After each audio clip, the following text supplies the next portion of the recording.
Muy buenas noches a todos. Dios me los bendiga. Qué bueno tener la oportunidad de estar en esta clase de Apocalipsis, aquí compartiendo en nuestra escuela bíblica online. Gracias, Andresito, por esta clase tan interesante sobre el tema del sufrimiento. Espero que nadie se lo esté perdiendo. Ha sido muy interesante, de mucho valor y le da mucho significado a aquellas cosas adversas por las que atravesamos. Muy bueno.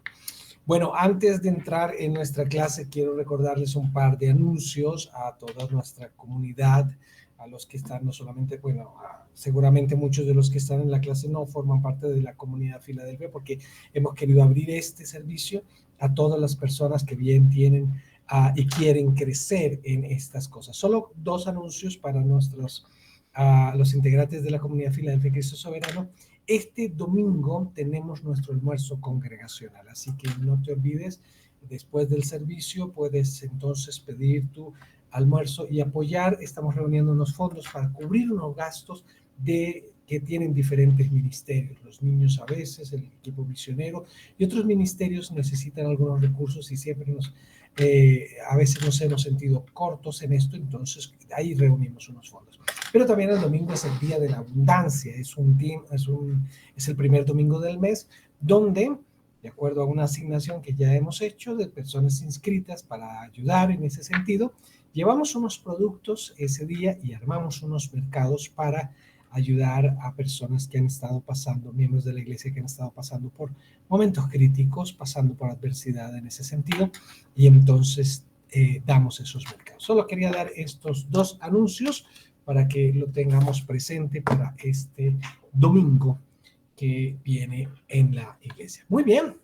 Bueno, vamos a entrar entonces en nuestro tema de Apocalipsis. Es bastante extenso. Si Dios lo permite, vamos a tener la oportunidad de terminar hoy el capítulo 1. Voy a entrar de una vez a compartir este documento y entrar rápidamente en un breve repaso de lo que vimos en la sesión anterior. Lo que estamos haciendo es tomando pequeñas porciones. Por lo general usamos el mismo formato de la versión Reina Valera, que viene por algunos bloques, párrafos que están separados por versos con algunos subtítulos, y a partir de ahí no tomamos los mismos subtítulos de la versión. Lo que hacemos es revisar el contenido y analizar a partir de ese contenido y damos un título. Entonces ya hemos estudiado lo que llamamos la revelación de Jesucristo, lo que abarca los versos 1 al 3. Allí estuvimos hablando de la procedencia de la revelación que viene de Dios, el objetivo de la revelación, que es manifestar a su siervo las cosas que deben suceder pronto, el medio de comunicación de la revelación, que fue enviado por medio de un ángel, el destinatario de la revelación, que en este caso es Juan el apóstol, la bendición de la revelación. Hay una bendición para el que lee, oye y guarda las cosas que están escritas. Esa es la primera porción que analizamos. Vimos también la segunda porción, donde estábamos hablando de un saludo teocéntrico que abarca los versos 4 al 8 del capítulo 1. Y allí entonces vimos quién es el remitente o destinatario y el destinatario. Bueno, Juan, a quien Juan vimos que tenía una composición epistolar, entonces Juan escribe a las iglesias que están en Asia y él habla de sus deseos, el deseo de que haya gracia y paz, son deseos apostólicos, pero refiere esa gracia y paz no en sentido de gracias a ustedes por lo bueno que han sido conmigo, no, sino la gracia de Dios y la paz, pero refiere esa gracia y esa paz en tres dimensiones: la del Padre, ¿sí?, la del Espíritu Santo y la del Hijo. Y cuando menciona la del Hijo, pues se enfoca en algunos aspectos del Hijo, como su persona, y al referirse de la persona del Hijo, lo refiere como profeta, como sacerdote y como rey. Luego habla de su obra, donde manifiesta, destaca su amor, la santificación y el propósito de su venida, ¿sí? Nos hizo reyes y sacerdotes para Dios su Padre. Esos fueron estos aspectos. Luego hablamos dentro de esa misma porción, la alabanza, su alabanza, a Él sea la gloria y el imperio por los siglos de los siglos. Y hablamos de su advenimiento, también en esa promesa, donde dice, aquí vienen con las nubes y todo ojo le verá, y hablamos un poco acerca de Hechos de los Apóstoles, cuando los discípulos quedaron con los ojos fijos en el cielo, observando la ascensión de Cristo. Y finalmente terminamos con lo que llamamos su promesa, donde él mismo hace referencia a que ha de venir el Todopoderoso. Eso fue lo que estudiamos en la sesión pasada del capítulo. Hoy vamos a abordar los versos 9 al 21 del capítulo 1 de Apocalipsis, y lo leemos así. Yo, Juan, vuestro hermano y copartícipe vuestro en la tribulación y en el reino y en la paciencia de Jesucristo, estaba en la isla llamada Patmos por causa de la palabra de Dios y el testimonio de Jesucristo. Yo estaba en el Espíritu en el día del Señor, y oí detrás de mí una gran voz como de trompeta que decía: yo soy el Alfa, el Omega, el principio y el último. Escribe en un libro lo que ves y envíalo a las iglesias que están en Asia, a Éfeso, a Esmirna, a Pérgamo, a Tiatira, a Sardis, a Filadelfia y la Odisea. Y me volví para ver la voz que hablaba conmigo, y vuelto vi 7 candeleros de oro, y en medio de los 7 candeleros a uno semejante al Hijo del Hombre, vestido con una ropa que llegaba hasta los pies y ceñido por el pecho con un cinto de oro. Su cabeza y sus cabellos eran blancos como la blanca lana, como nieve, sus ojos como llama de fuego, y sus pies semejantes al bronce bruñido, refulgente como en un horno, y su voz como estruendo de muchas aguas. Tenía en su diestra 7 estrellas, de su boca salía una espada aguda de 2 filos, y su rostro era como el sol cuando resplandece en su fuerza. Cuando le vi, caí como muerto a sus pies. Y él puso su diestra sobre mí, diciéndome: no temas, yo soy el primero y el último, y el que vivo y estuve muerto. Mas he aquí que vivo por los siglos de los siglos. Amén. Y tengo las llaves de la muerte y del Hades. Escribe las cosas que has visto, y las que son, y las que han de venir después de estas.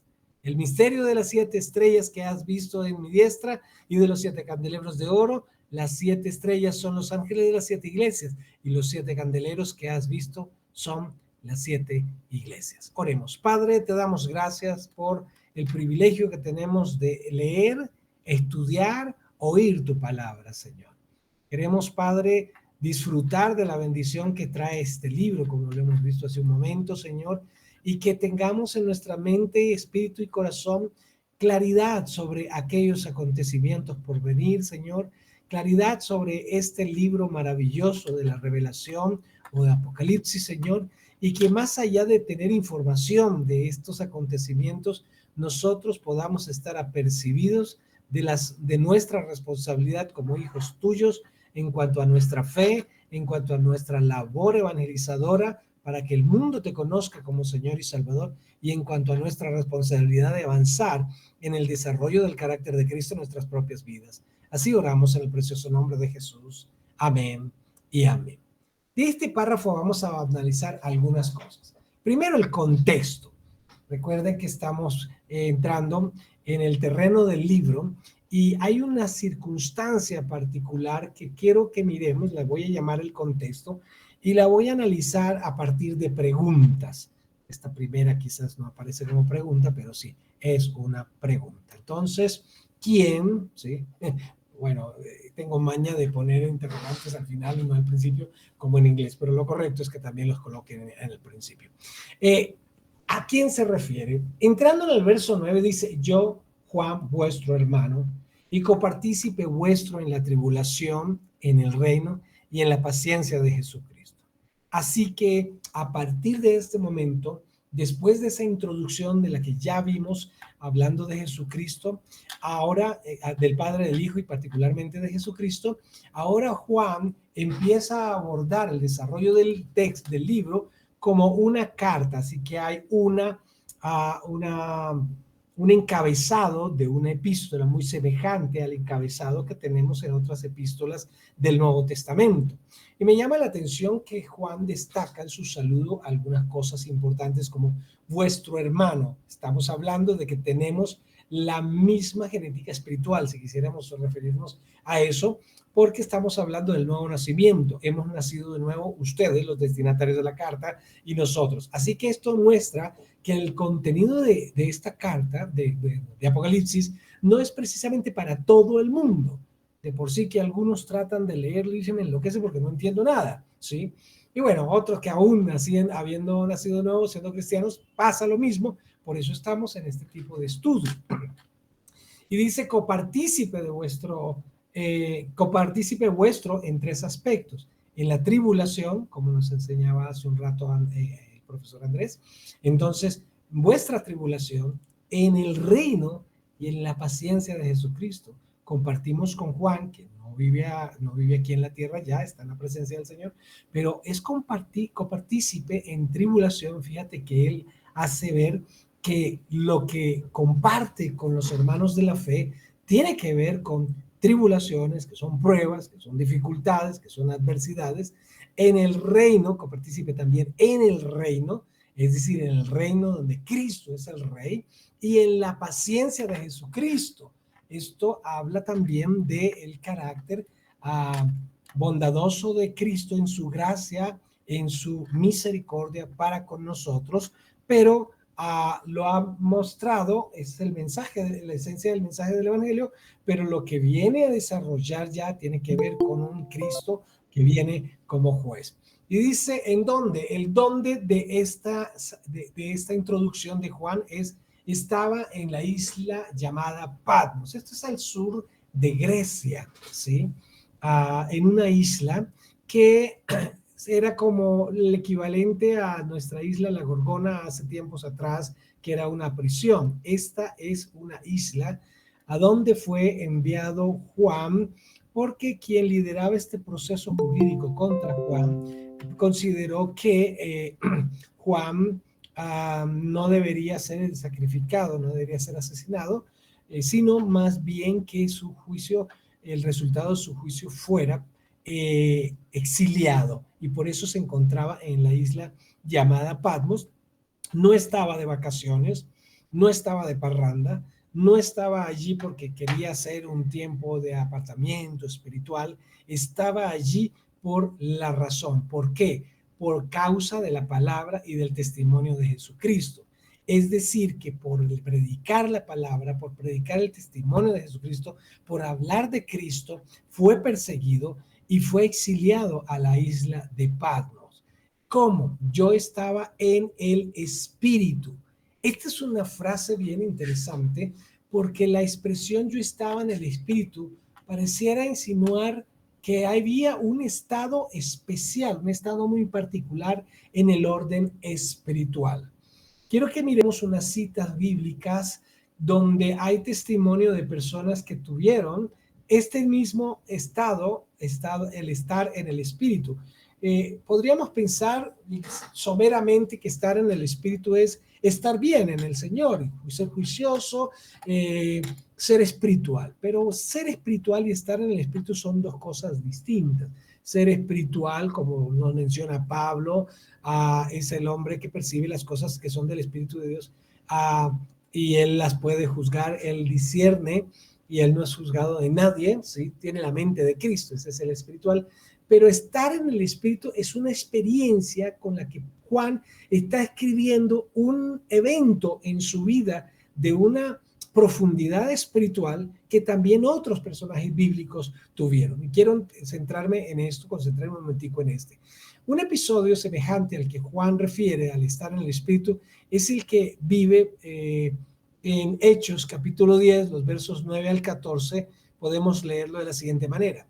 Al día siguiente, mientras ellos iban por el camino y se acercaban a la ciudad, Pedro subió a la azotea para orar cerca de la hora sexta. Sí, Pedro, Cefas, el discípulo de Jesús. Y tuvo gran hambre y quiso comer. Pero mientras le preparaban algo, ahora mira que estaba allí en la azotea, mientras le preparaban algo, le sobrevino un éxtasis. Bueno, tenemos que sacar el concepto de éxtasis que normalmente tenemos en nuestra cabeza. Éxtasis emocional, hasta hay una droga llamada éxtasis. Nada de eso es referencia a lo que la Biblia está diciendo. Le sobrevino un éxtasis y vio en el cielo abierto. Es una experiencia de sensibilidad espiritual, de los sentidos espirituales, para tener una experiencia sobrenatural espiritual. Era lo que estaba viendo Juan en Patmos, Y es lo que ahora estamos leyendo que Pedro vivió allá en esa azotea.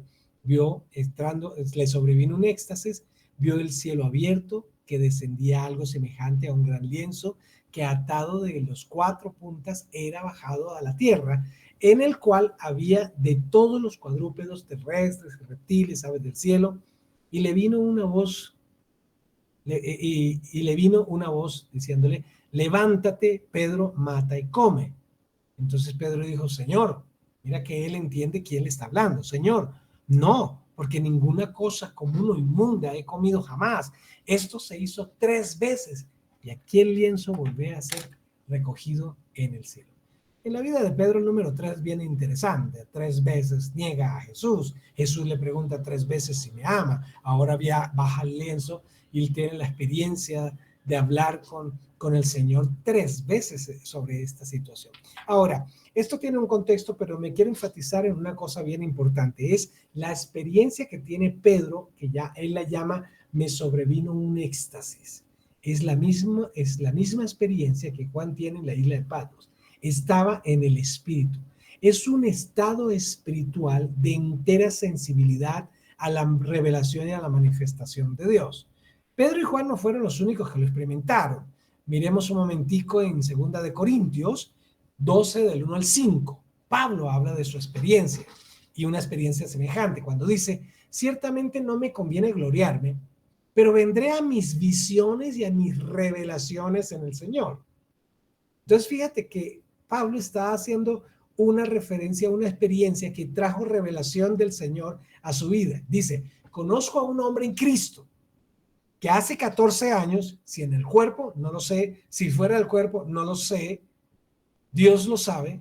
Ahora, ¿a qué se refiere? Se está hablando de sí mismo, está hablando de una experiencia que él tuvo y empieza a relatar la experiencia. Ese hombre, no sé si en el cuerpo o fuera del cuerpo, es decir, Pablo estaba en el espíritu, pero había perdido conciencia acerca de su cuerpo. Así que él explica su experiencia sobrenatural donde recibe una revelación. Dice que fue arrebatado hasta el tercer cielo. Pablo, Pedro y Juan no refieren propiamente que ellos ascendieron al cielo, ¿sí? Que el estado espiritual de Juan estaba en el espíritu. Pedro no ascendió al cielo, sino que vio cosas, el lienzo, descender del cielo. Pero Pablo sí tiene una experiencia donde dice que fue arrebatado hasta el tercer cielo. Lo que él no le queda claro es si fue arrebatado solo en el espíritu o también con el cuerpo. Por eso dice, en el cuerpo no lo sé, o si fuera del cuerpo no lo sé. Y luego dice, conozco a tal hombre. Si en el cuerpo o fuera del cuerpo no lo sé, Dios lo sabe, que fue arrebatado al paraíso, donde oyó palabras inefables que no les es dado al hombre expresar. Está hablando de revelación sobrenatural. Parece que el estado de Pablo aquí es una condición espiritual que le permite percibir revelaciones profundas de Dios. Dice Pablo, del tal hombre me gloriaré, pero de mí mismo de nada me gloriaré, sino de mis debilidades. Y esto nos deja ver entonces que tanto el apóstol Juan, el apóstol Pedro y el apóstol Pablo, en estos textos, tuvieron una experiencia o previamente fue necesario que estuvieran en un estado espiritual en el cuerpo o fuera del cuerpo, dice Pablo, no lo sabe, pero fue una experiencia que le permite percibir revelación de Dios. Y esta es la condición en que se encuentra Juan en ese estado para poder recibir la revelación de el Apocalipsis. ¿Cuándo? Viene el cuándo. En el día del Señor. Esto puede ser visto desde 2 perspectivas. Normalmente la escritura también usa la referencia al día del Señor para referirse al primer día de la semana, haciendo notorio con esta expresión que fue el día en el que el Señor resucitó, el primer día de la semana. Pero el día del Señor también se define como el día de juicio.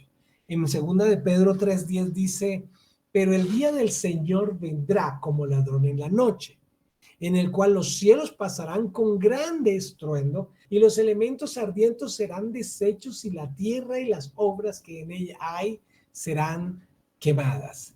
Con esto tenemos la expresión, ahí se describe una serie de acontecimientos que se hacen evidente que se refiere a un juicio sobre la creación, pero dirigido por supuesto a la humanidad, pero Pedro la refiere como el día del Señor.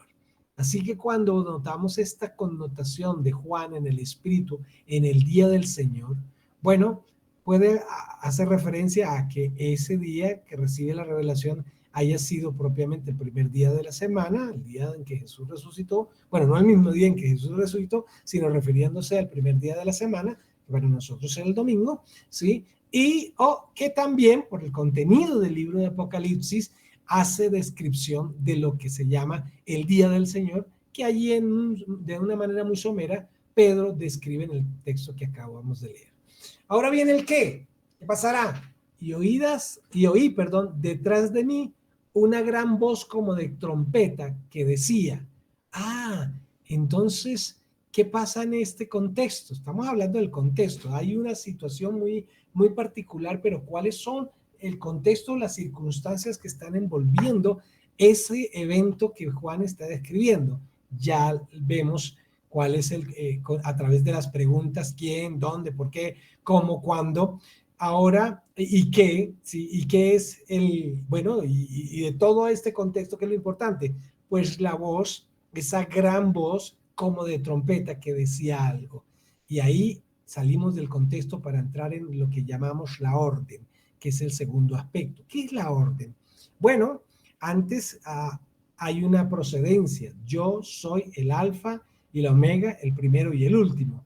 Entonces, cuando escucha esa voz, oí detrás de mí una gran voz como de trompeta que decía, yo soy el alfa y la omega, el primero y el último. Enseguida ya esto nos evoca en nuestras mentes y corazones a la persona de Cristo. Él es el alfa y la omega, Él es el primero y el último. Y con esto, pues estamos hablando de la orden, estamos en el punto A diciendo, esa orden no sale de cualquier lugar, esa orden tiene un origen. ¿Cuál es el origen? Dios mismo, particularmente en la persona de Jesús. Es Jesús el que está emitiendo esa voz que Juan ha escuchado.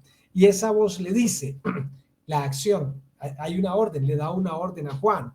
¿Cuál es la acción de la orden? Bueno, es esta. Escribe en un libro lo que ves y envíalo a las 7 iglesias que están en Asia, a Éfeso, Esmirna, Pérgamo, Tiatira, Sardis, Filadelfia y la Odisea.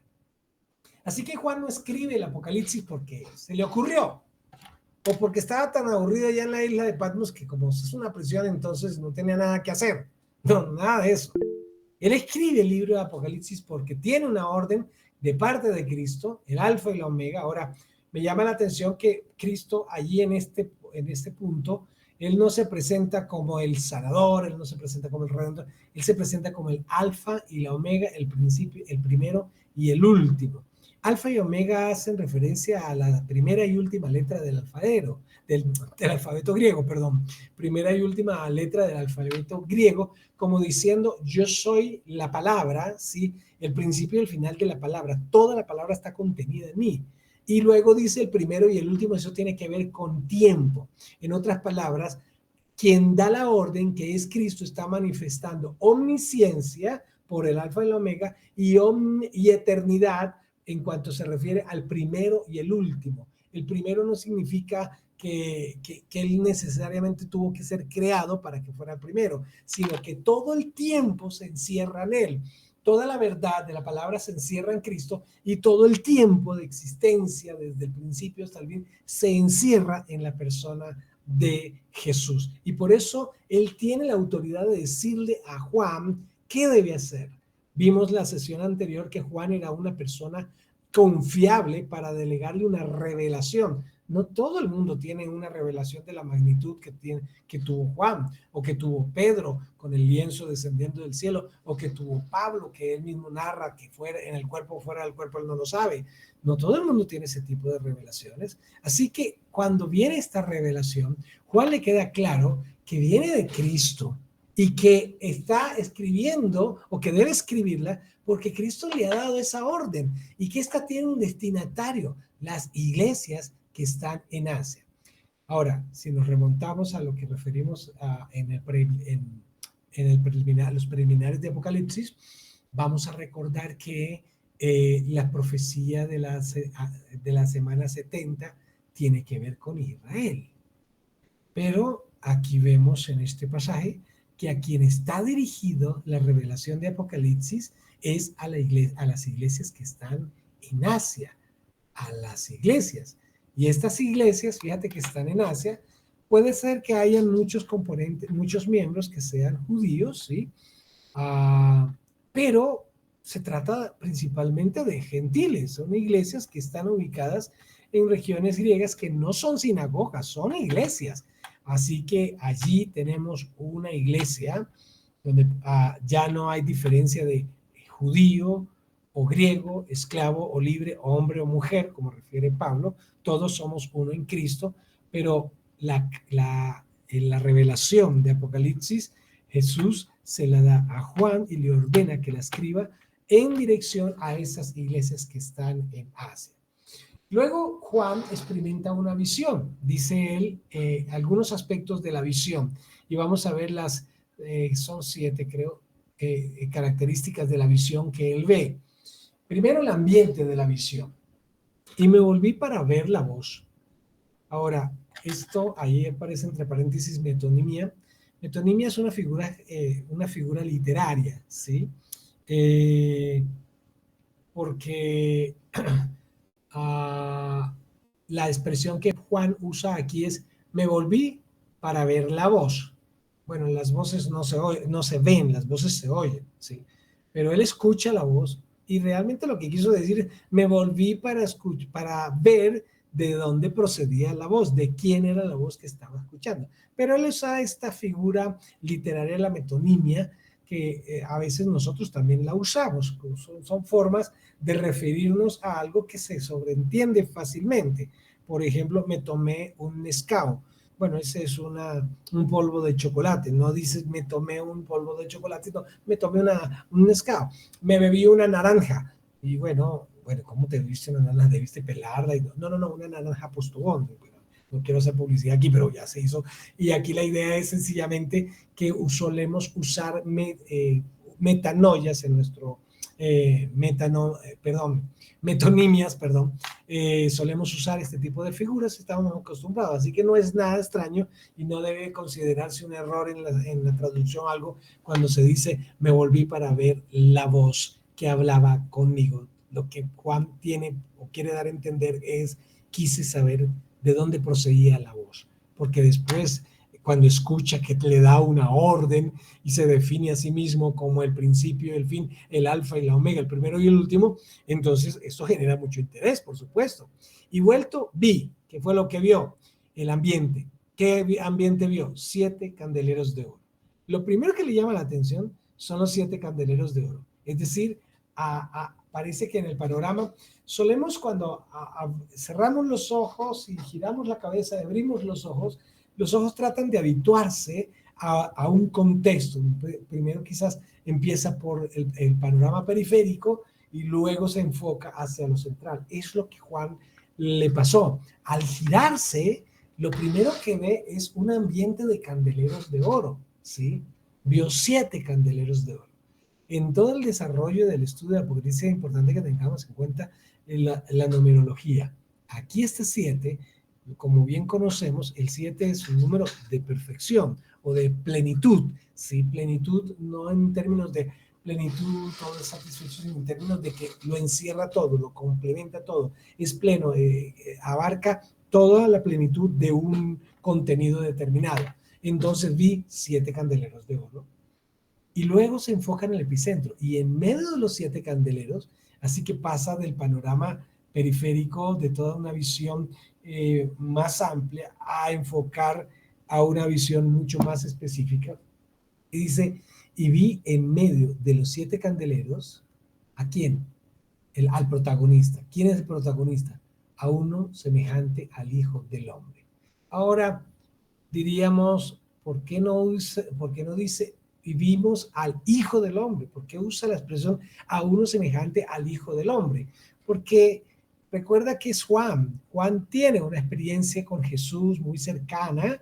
Él ha caminado con Jesús 3 años, él ha podido recostar su cabeza muy cerca de su pecho, él ha visto las señales, él estuvo al pie de la cruz y todo, pero al Jesús que vio durante todos esos 3 años de discipulado y al Jesús que está viendo en este momento tiene una diferencia, hay unas particularidades muy fuertes, hay un contraste enorme entre ese Jesús con el que caminó y ese Jesús que está viendo ahora.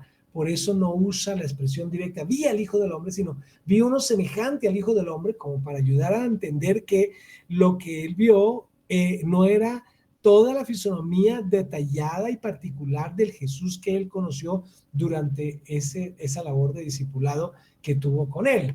Entonces, por eso se enfoca y ahora toda la atención está en la persona que está en medio de los 7 candeleros y lo refiere como al Hijo del Hombre, pero lo quiere describir y habla del vestuario. ¿Cómo está vestido? Está vestido de una ropa que llegaba hasta los pies. Ese no era un atuendo común para aquella época, y lo digo porque la mayoría de los hombres cuando se vestían, que su traje no necesariamente llegaba hasta el suelo, ¿sí? Por el tema de las actividades, por el tema del trabajo, bueno, ellos pescadores, cosas así. Pero este Jesús al que está describiendo, esas vestiduras largas tienden a evocar dos aspectos. Uno, que es las vestiduras de los sacerdotes. Los sacerdotes sí solían vestir vestiduras largas. Y los reyes también vestían vestiduras reales, sus vestiduras reales implicaban también vestiduras largas en aquellos tiempos. Y esto ya está dando de entrada que está describiendo la majestuosidad de Jesús en cuanto a las vestiduras que llegaban hasta los pies. Y luego un cinto, el cinto ceñido en el pecho como un cinto de oro que hace referencia a justicia. El sacerdote, el rey, viene a ejercer justicia. ¿Y cuál era su aspecto? Y menciona 7 características de su aspecto.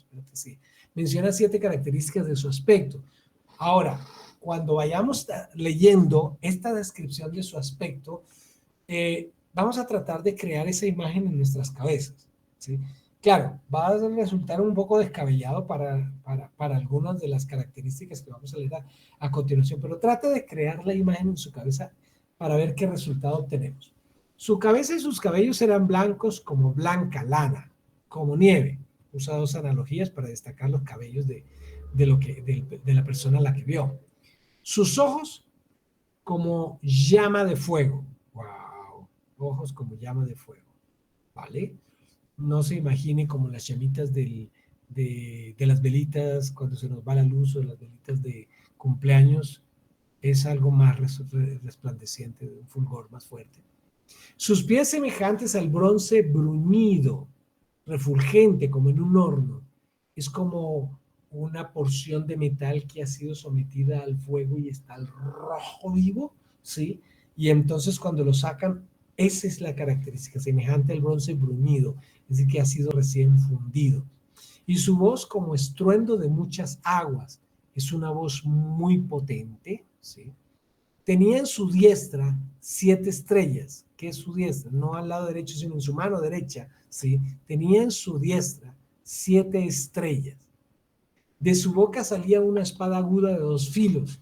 Y ahí empezamos a tener complicaciones porque no podemos imaginar a una persona de la que se le salga de la boca una espada aguda de 2 filos. Y su rostro era como el sol cuando resplandece en su fuerza.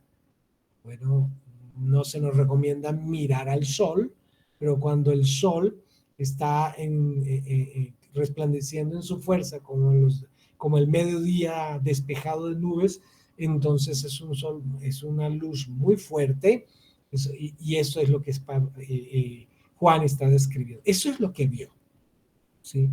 Pero para describir lo que vio tiene que usar un lenguaje figurado, unas figuras literarias que nos permitan también a nosotros, sus lectores, poder describir lo que vio. Ahora, si dibujáramos lo que, de manera literal, lo que acabamos de leer, pues nos va a salir una figura un poco extraña, ¿sí? Sí, de pronto el traje largo, sí, de pronto el cinto de oro, los pies como de fuego, pero la espada, el rostro resplandeciente, cabello blanco, la espada en la boca, es un poco difícil de comprender. Pero estas características, por ejemplo, la F, donde dice salía una espada aguda de 2 filos, cuando leemos Hebreos 4:12 que dice la palabra de Dios es viva y eficaz y más cortante que toda espada de 2 filos que penetra hasta partir el alma y el espíritu. Entonces está haciendo un lenguaje figurado de la palabra de la que sale de la boca de Jesús, de su boca, es decir, sus palabras, de su boca salía unas palabras que eran como una espada aguda de 2 filos. Es esa misma palabra que penetra hasta partir el alma, en las coyunturas, los tuétanos, las intenciones del corazón. Viene Él como juez, como una palabra contundente a la que nadie puede argumentar.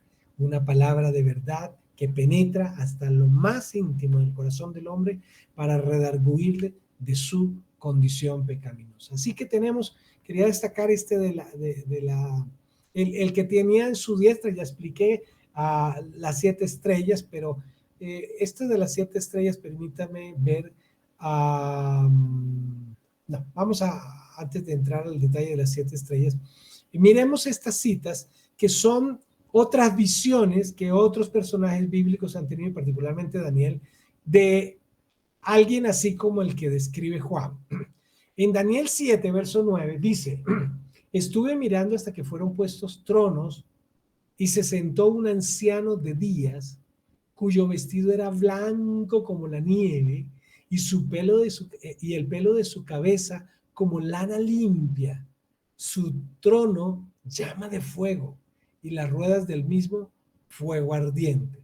Esta es una visión que el profeta Daniel, describe en el capítulo 7, en el verso 9, que tiene mucha semejanza a lo que Juan vio. En el capítulo 10 del mismo libro de Daniel, dice: y alcé mis ojos y miré, y aquí un varón vestido de lino y ceñidos sus ojos de oro de Ufaz, una región. Su cuerpo era como de berilio y su rostro parecía un relámpago y sus ojos como antorchas de fuego y sus brazos y sus pies como de color de bronce bruñido y el sonido de sus palabras como estruendo de una multitud. Si nota toda la afinidad de la visión de Daniel con la visión de Juan. En Lucas también hay algo que podemos ver en esta descripción, la experiencia que tuvieron los apóstoles. En el capítulo 9, el verso 27, espérate, oculto esto. En el capítulo 9, el verso 28 al 36 dice: aconteció como 8 días después de estas palabras que tomó a Pedro, a Juan y a Jacobo y subió al monte a orar. Y entre tanto que oraba, la apariencia de su rostro se hizo otra y su vestido blanco y resplandeciente. Y aquí 2 varones que hablaban con él, los cuales eran Moisés y Elías. Ahora, algunos preguntarían: pero estos cómo supieron que eran Moisés y Elías. Muy seguramente Jesús les contó después quiénes eran estos, porque pues Moisés y Elías no eran contemporáneos a los apóstoles, pero ellos aparecen en medio de esta experiencia, es la transfiguración. Y dice entonces: los cuales eran Moisés y Elías, quienes aparecieron rodeados de gloria y hablaban de su partida, hablaban con Jesús de la partida de Jesús, que iba Jesús a cumplir en Jerusalén. Y Pedro y los que estaban con él estaban rendidos de sueño, estaban agotados, muy probablemente, y ahora vamos a ver el tipo de impacto que produce esta visión. Mas permaneciendo despiertos, vieron la gloria de Jesús y a los 2 varones que estaban con él, y sucedió que apartándose ellos de él, Pedro dijo a Jesús: Maestro, bueno es para nosotros que estemos aquí y hagamos 3 enramadas, una para ti, una para Moisés y una para Elías, no sabiendo lo que decía. Esta expresión que Lucas escribe ahí parece que Pedro está cometiendo una torpeza con lo que está diciendo allí. Mientras él decía, siguiendo la lectura, Mientras él decía esto, vino una nube que los cubrió y tuvieron temor al entrar en la nube. Y vino una voz desde la nube que decía: este es mi hijo amado, a él oíd. Y cuando cesó su voz, Jesús fue hallado solo, y ellos callaron. Y por aquellos días no dijeron nada a nadie de lo que habían visto. Ahora, nota las características que tomó el aspecto de Jesús en esta experiencia del Monte de la Transfiguración. Permítame abordar un poquitito este fenómeno de la nube los envuelve y una voz de la nube dice: este es mi hijo amado. Es evidente que esa voz tiene que ver con el Padre. El Padre se manifiesta y le dice: a él oíd, este es mi hijo amado. Ahora, esta es la reacción del Padre frente a la torpeza de Pedro. Pedro está haciendo una propuesta para ser enramadas del mismo nivel, equiparando a Jesús en el mismo nivel de Moisés y de Elías. Para la mentalidad judía, Moisés representa a la ley y Elías representa a los profetas. Cuando tú lees los evangelios, tú vas a encontrar la expresión la ley y los profetas, la ley y los profetas, la ley y los profetas, porque esa era la predominancia, esa era las directrices, esas eran las fuentes de las directrices para el pueblo judío. Si el pueblo judío quería conocer de Dios o aprender de la ley de Dios o caminar en la ley de Dios, tenía que ir a la ley de Moisés y a los profetas.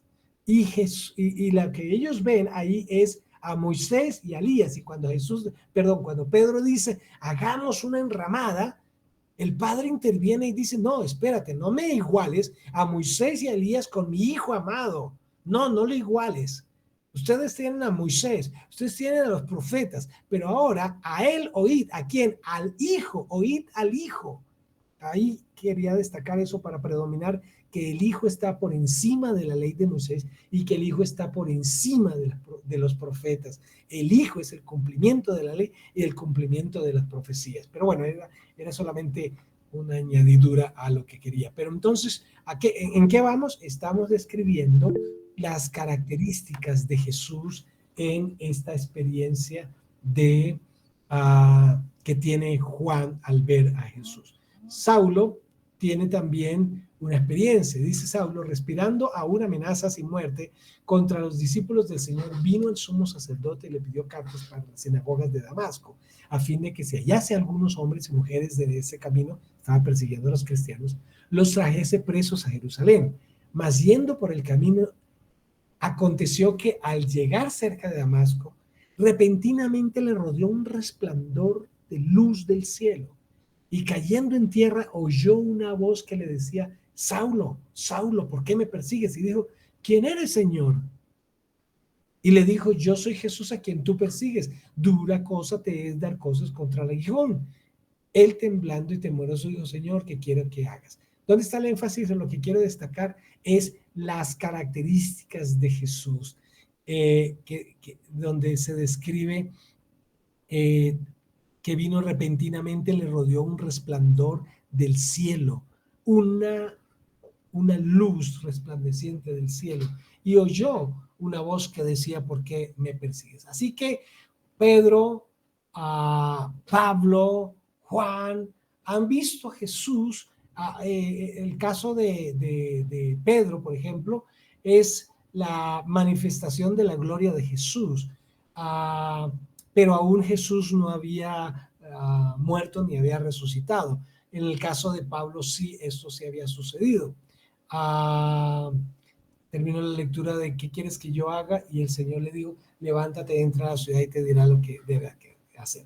Entonces, cuando Juan se voltea para ver de dónde viene la voz, quién le está hablando, toda esta descripción de estos 7 aspectos que ya vimos es lo que Juan ve y lo describe de esa manera para que nosotros tengamos una comprensión. Fíjate que el lenguaje es un lenguaje figurado, pero para que quienes conocen la escritura puedan entender a qué hace referencia. Ahora, Jesús más adelante vamos a ver que él explica algunas de esas características que Juan vio. Por lo que vamos a entrar ahora sí a la reacción. ¿Cuál es la reacción que tiene Juan cuando ve eso? Dice: cuando le vi, caí como muerto a sus pies y él puso su diestra sobre mí diciendo, wow, cayó como muerto a sus pies, es decir, se desplomó. Fue una experiencia sumamente impactante, no diría yo traumatizante en términos de que le dejó una herida o algo por el estilo, pero sí fue una experiencia que marcó para siempre su vida. Una experiencia, ahora, él estaba en el grupo con Pedro cuando Jesús se transfiguró. Allí, antes de en el relato que acabamos de leer, donde apareció la nube exhortando a Pedro. Pero aquí vemos que él cae como muerto, ¿sí? Él tiene una reacción sumamente sorprendente. Daniel, en el capítulo 10, versos 7 al 9, describe también la reacción que tuvo cuando tuvo la visión. Dice, y solo yo, Daniel, vi aquella visión, y no la vieron los hombres que estaban conmigo. Cuando Pablo se encontró con Jesús y escuchó la voz, él no iba solo, él iba también acompañado, pero tampoco ellos escucharon, bueno, ellos sí escucharon la voz, pero no vieron la imagen, no vieron lo que Pablo sí vio, es lo que quiero destacar. Entonces, Dios, la manifestación de Jesús en ese sentido es selectiva. Aquí vemos que había otras personas, yo solo, Daniel, vi aquella visión y no la vieron los hombres que estaban conmigo, lo que da a entender que Pablo no estaba solo, perdón, Daniel no estaba solo, estaba acompañado y por lo tanto entonces los que estaban alrededor no pudieron ver aquella visión. El Señor es selectivo y decide a quién se manifiesta, así esa persona está acompañada. Y luego dice, sino que se apoderó de ellos un gran temor y huyeron y se escondieron. Quedé pues yo solo y vi esta gran visión y no quedó fuerza en mí. Antes mi fuerza se cambió en desfallecimiento y no tuve vigor alguno. Entonces quedó como agotadísimo.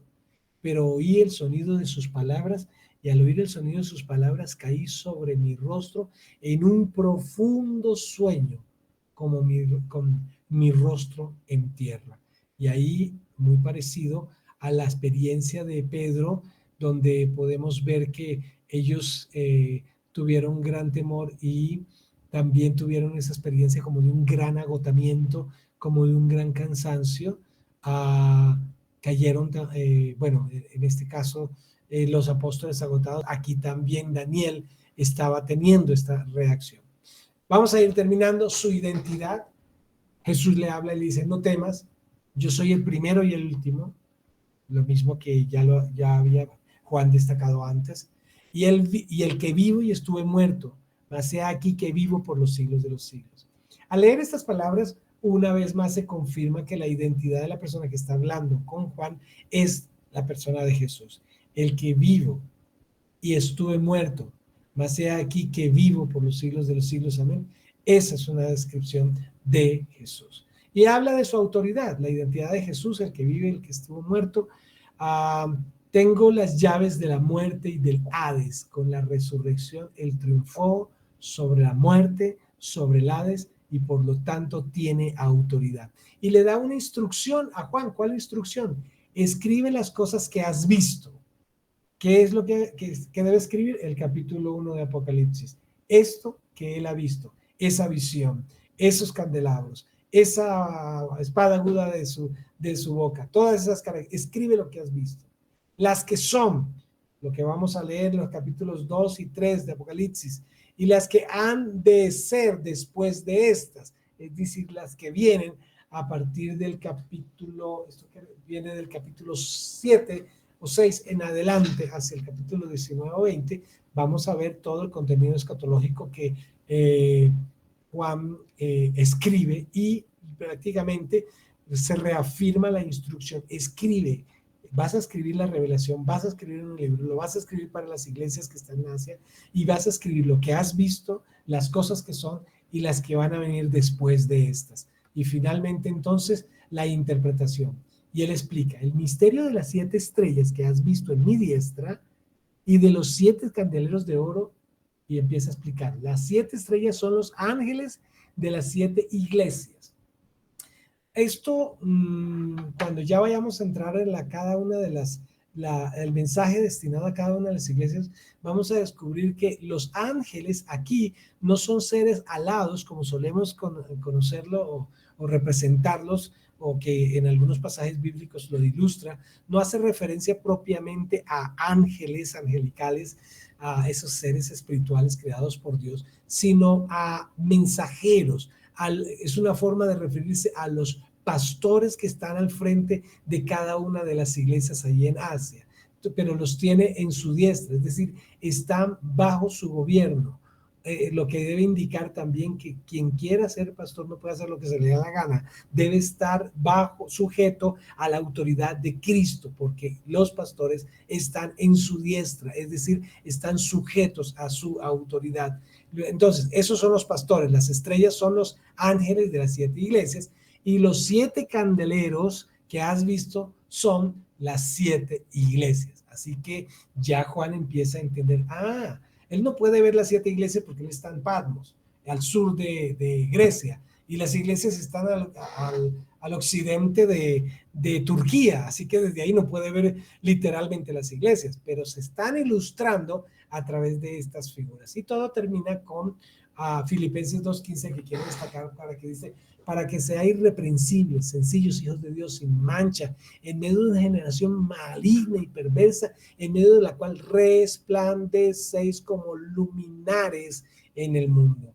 Esa es la función de esos pastores, por eso son representados como estrellas, deben resplandecer como luminares. Y no solo a ellos, Pablo nos refiere en este versículo, dirigiéndose a los filipenses, no solamente pastores, a líderes, sino toda la iglesia, que nosotros también debemos resplandecer como luminares en el mundo para vivir una vida irreprensible y sencillos como hijos de Dios y sin mancha en medio de una generación maligna y perversa. Hasta aquí entonces terminamos el capítulo 1 de Apocalipsis, que nos da un poco de contextualización, de introducción a la experiencia que Juan tuvo antes de recibir la revelación en relación a las iglesias y en relación a los acontecimientos de la semana 70 de Daniel.